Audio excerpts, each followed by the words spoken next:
ரொம்ப கஷ்டப்பட்டோம். ரொம்ப மன ரீதியாகவும் பரத் யோசிச்சுட்டே இருப்பாப்புல. என்ன நண்பா நம்மளுக்கு ஒரு சாங்லையாவது உடம்ப வந்திருக்கலாம். அந்த சாங் கூட எப்பயுமே பார்த்துருக்கலாம்.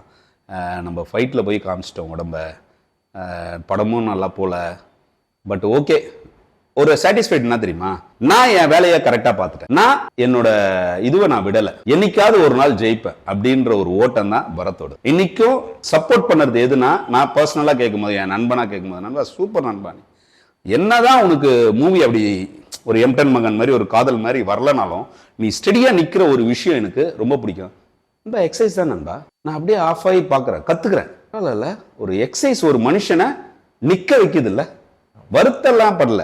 வருத்தப்பட்டா இன்னைக்கு ஃபிட்னஸே பண்ணிருக்க மாட்டாப்ல. ஃபிட்னஸ் தான் சொல்றாப்லையே. என்ன நண்பா எப்படி நண்பா ஃபிட்னஸ் பண்ணிட்டே இருப்பேன் நண்பா, அவ்வளவுதான் நண்பா. அதுதான் என் மைண்டை வந்து ஃப்ரெஷ் பண்ணுது. இதுதான் எக்ஸாம்பிள்.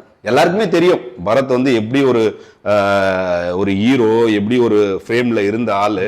இன்னைக்கு வந்து மூவி சரியா மாட்டாதனால ஒரு நிக்கிற, ஆனா நிக்காலும் வீழல, ஃபிட்னஸ்ல நின்னுட்டு ஓடிட்டே இருக்காப்புல, அதுதான் கிரேட்.